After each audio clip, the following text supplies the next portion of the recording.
अक्सर कई बार हम लोग अपने जीवन में परिस्थितियों के चलते, अपने रिश्तों के चलते, अपनी लाइफ स्ट्रगल्स के चलते अपने आप को इतना ज़्यादा स्ट्रेस फील करने लगते हैं, इतना ज़्यादा अकेला और इतना ज़्यादा असहाय महसूस करने लगते हैं कि एक पल में हमें ये आभास होने लगता है, कि रियलाइज़ होने लगता है कि शायद जो मेरे लिए है ऐसा कोई इंसान नहीं है कि जो मुझे समझ पाए, जो अंदर से सपोर्ट कर पाए, जो मेरे साथ रह सके। ऐसा कोई व्यक्ति नहीं है जो मुझे अच्छे से केयर करे, रिस्पेक्ट करे, वैल्यूज़ करे, या फिर जो हमेशा मेरे साथ लंबे समय तक रहे। और हमें कहीं ना कहीं जो अपने ऊपर है, वो एक जो सेल्फ जो केयर वाली चीज़ है वो ख़त्म हो जाती है। हमें अपने आप से, अपने जीवन में ही अप्रेम जैसी अवस्था में हम चले जाते हैं। हमें अपने आप से ही कोई ज़्यादा प्रेम नहीं रह जाता है। हमें अपनी लाइफ से बहुत ज़्यादा फ्रस्ट्रेशन महसूस होने लगती है। हमें एकांत बहुत ज़्यादा चुभने लग जाता है। हमें अपनी खुद की जो एसोसिएशन है, हमारे खुद के साथ जो हमारी संगति है, जो हमारा एक रिश्ता जो स्वयं के साथ है, वही धीरे धीरे करके खराब होने लगता है। तो मित्रों, इस चीज़ के लिए सबसे बेस्ट तरीका जो है, इसको जानने के लिए आज फिर से हम अपनी अष्टावक्र गीता की सीरीज में चलते हैं, जहाँ पर हम इस चीज़ का प्रैक्टिकल जो सॉल्यूशन है, जो अष्टावक्र जी ने दिया है, उसको जानने का प्रयास करें। आइए इस चीज़ को सुनते हैं। यहाँ गुरुदेव अष्टावक्र जी अपने शिष्य राजा जनक जी को कहते हैं, शिष्यवर, यथार्थ में यह संपूर्ण दृश्यमान जगत तुझ में व्याप्त है, जैसे माला की सूत्र में मनके पिरोए रहते हैं, और तुझ में ही ओत प्रोत है। तुम स्वयं शुद्ध बुद्धि स्वरूप हो। अपने को विश्व के प्रपंच का अंग मानकर अपनी चित्त वृत्ति को विपरीत मत करो। वास्तव में जगत की अपनी सत्ता कुछ भी नहीं है। तेरे संकल्प से यह जगत उत्पन्न हुआ है, और तेरे संकल्प में निवृत्त होने से यह जगत भी निवृत्त हो जाएगा। अतः अपने शुद्ध स्वरूप में स्थित होकर शुद्धता जो को प्राप्त मत हो। मित्रों, यहाँ पर अष्टावक्र जी हमें समझाना चाहते हैं कि ये जो जगत है, जो हम ये लाइफ है, जो मटेरियल लाइफ है, हम इसको समझते हैं ये कुछ है, हाँ मैं इसमें हूँ। लेकिन यहाँ पर अष्टावक्र जी राजा जनक को कहते हैं कि जो हमारी जिज्ञासा है, जो हमारी कामना है कि हम अपूर्ण हैं, इससे मुक्त होने के लिए हम इस जीवन में आए। और जैसे ही हम अपने आप से ये आभास कर लेते हैं, हम अपने आत्मज्ञान से ये जान लेते हैं, सेल्फ रियलाइजेशन की वो पावर से हम ये देख पाते हैं कि बाहर कुछ नहीं है।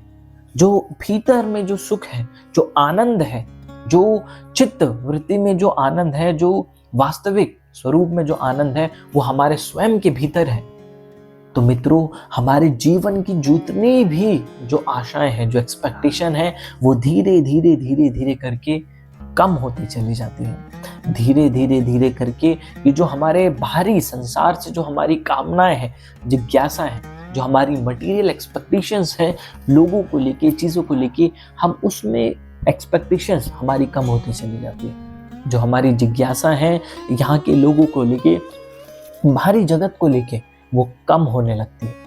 और ना केवल कम होने लगती है, बल्कि धीरे धीरे करके हम उससे, जैसे अष्टावक्र जी यहाँ पर कह रहे हैं कि धीरे धीरे हम उससे निवृत्त होने लगते हैं। यानी कि वो सेल्फ जो एक्सपेक्टेशन है समाज से, जीवन से, बाहरी चीज़ों से, वो खत्म होने लगती है। अब हम अपने आप के अंदर में ही जो वास्तविक आनंद है, जो भोग से नहीं, जो योग की शक्ति है, जो आत्मज्ञान की शक्ति है, उससे ये देख पाते हैं कि जितना कुछ भी लाइफ में जो बाहरी है, इनकम्प्लीट है। मैं जो हूँ वो कंप्लीट हूँ, क्योंकि मैं जो परम सत्य है मैं उससे आया हूँ। मैं जो अपूर्ण नहीं हूँ, क्यों? क्योंकि मेरी उत्पत्ति पूर्ण से हुई है। ओम पूर्णमदः पूर्णमिदं पूर्णमादाय समुच्यते, यानी कि जो मेरी उत्पत्ति है वो कंप्लीट से हुई है, जो एब्सोल्यूट रियलिटी है मेरी उससे हुई है। तो बाहरी चीज से मैं कैसे अपूर्ण, कैसे मैं अपने आप में जो मेरी आत्मा है वो कैसे इनकम्प्लीट है।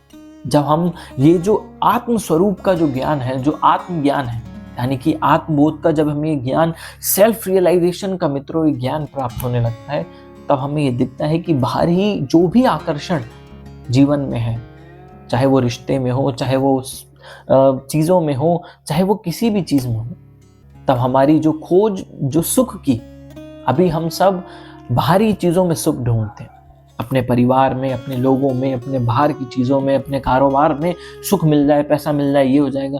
लेकिन धीरे धीरे जब हम इस चीज़ को जानने लगते हैं, जैसे जैसे हम जीवन के सत्य की कसौटी पर अपने इस चीज़ को देखने लगते हैं, तो हमें ये दिखने लगता है कि वास्तविकता में आनंद भीतर ही है, बाहर केवल सुख और दुख है।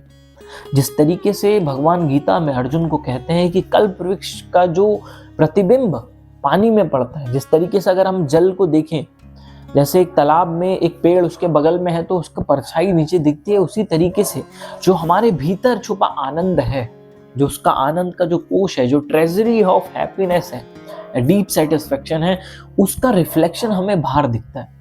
और मित्रों, जैसे कि जो हिरण्यगर्भ होता है, कहते हैं हिरण्य जो कस्तूरी होती है, वो जो उसकी खुशबू है वो उसकी खुद की जो नाभि मंडल है उससे आती है, लेकिन वो उसको कस्तूरी का जो मिर्ग होता है वो बाहर उसकी खुशबू ढूंढता है, और जबकि वो स्वयं से आ रही है। तो इसी तरीके से यहाँ पर अष्टावक्र जी कहते हैं कि जो हमारी जो ये कामना है, जो हमारी समाज से, जो बाहरी चीज़ों से जो कामना है, यही हमें निवृत्त नहीं होने देती है। यानी कि यही हमारे जीवन में, हमारे जीवन का जो हम पुनरपि जन्मम पुनरपि मरणम, जो हम इस जो लाइफ में क्रिएशन एंड डिस्ट्रॉय के चक्कर में फंसे, यानी कि जन्म मृत्यु के जो इस चक्कर में फंसे हैं ना मित्रों, इसका सबसे बड़ा कारण ही यही है कि हम हमेशा अपने जीवन के अंत में भी अपने आप को इस संसारिक जिज्ञासाओं से, एक्सपेक्टेशन से, आशाओं से अपने आप को मुक्त नहीं कर पाते। हमें अपने अंत समय तक भी लगता है कि शायद ये कर लेता तो सुख था, ये था, लेकिन जैसे ही हम अपने भीतर के उस कुंजी को देखते हैं, अपने भीतर छुपे हुए आनंद का जब आभास हमें होने लगता है, जब गुरु के माध्यम से आध्यात्मिक जो मार्ग है, जो शिक्षा है, गुरु के कारण जब हमारे जीवन में ये चीज़ें आती हैं और उस मार्ग के थ्रू हम अपने स्वयं से जुड़ना शुरू करते हैं, तब हमें ये रियलाइज होने लगता है कि यार वास्तव में बाहर कोई सुख नहीं। आत्मदीपो भव, अपना जो दीपक है वो हमारे खुद के भीतर है। जैसे कबीर दास जी कहते थे ना, जो तिलमा ही तेल है और ज्यों चकमक में आग, तेरा साईं तुझ में है, जान सके तो जान। और जब जब हमें धीरे धीरे इस मार्ग पे चलते हुए, इस जर्नी को फॉलो करते हुए रियलाइज होने लगता है, जब इस संसार से सारे एफर्ट्स करने के बाद भी हमारे जो सुख है हमें दिखने लगता है ये क्षणिक है, ये टेम्परेरी है, और फिर जब हमारे जीवन में जिज्ञासा आती है वास्तविक आनंद की जानने की, और जब यही जिज्ञासा को लेके हम सच्चे गुरु की शरणागति में जाते हैं और वहां से जो हमें मार्ग मिलता है इस आत्मबोध का, तब हमारे जीवन में हम अपने आप में जो ये जो विषय है, जो हमारे मटेरियल एक्सपेक्टेशंस है, जो मटेरियल डिजायर्स हमारे अंदर है, जो लस्ट हमारे अंदर है, ये धीरे धीरे खत्म होने लगता है। धीरे धीरे इस संसारिक, उस मटेरियल जो कॉज हैं, इनसे हम फ्री होने लगते हैं। धीरे धीरे हम अपने आप को इससे निवृत्त करना शुरू कर देते हैं, और एक समय जब हम इससे पूर्ण तरीके से निवृत्त हो जाते हैं, तो मित्रों फिर हमारे ये जन्म मरण का चक्कर भी समाप्त हो जाता है। क्योंकि जन्म और मरण का कारण ही हमारी जिज्ञासा है कि अभी सुख नहीं है, अभी ये, अभी वो, अभी ये, अच्छा नहीं, आनंद नहीं मिला, अभी हमारी जो आत्मा है ये तृप्त नहीं हुई, हमारी जो अभी कामनाएं हैं हमारे भीतर अभी भी हैं, दोबारा जन्म। तो इसीलिए जैसे जैसे हम एकांत में, जैसे जैसे हम आत्मबोध में स्थित होते हैं, जैसे हम आत्मा और अहम का जो ये चीज़ है, जो भेद है, इसको समझने लगते हैं, धीरे धीरे हम अपने जीवन में, अपने जीवन के जो उद्देश्य है, जो अंतिम उद्देश्य जो हमारे जीवन का है, हम उसको सार्थक अपने जीवन में कर पाते हैं। और इसका सबसे बड़ा जो फ़ायदा है वो यही है कि फिर हमें बाहरी चीज़, बाहरी परिस्थितियाँ, बाहरी लोग, बाहरी जो कुछ भी है, वो हमें तकलीफ़ देना धीरे धीरे करके ख़त्म हो जाता है। उनका दर्द, तकलीफ़ हमें अंदर, जो हमारे अंतर चित्त है, उसमें प्रभाव डालना ख़त्म हो जाता है। तो मित्रों, ये सीख, ये वीडियो आपको कैसी लगी नीचे कमेंट करके ज़रूर बताएं। और अगर अभी तक आपने चैनल को सब्सक्राइब नहीं किया है तो प्लीज़ चैनल को सब्सक्राइब करें, अपना प्यार हमें पहुंचाते रहें, और अपनी कोई भी राय है तो नीचे कमेंट करके ज़रूर बताएं। मिलते हैं नेक्स्ट वीडियो में। Till then take care.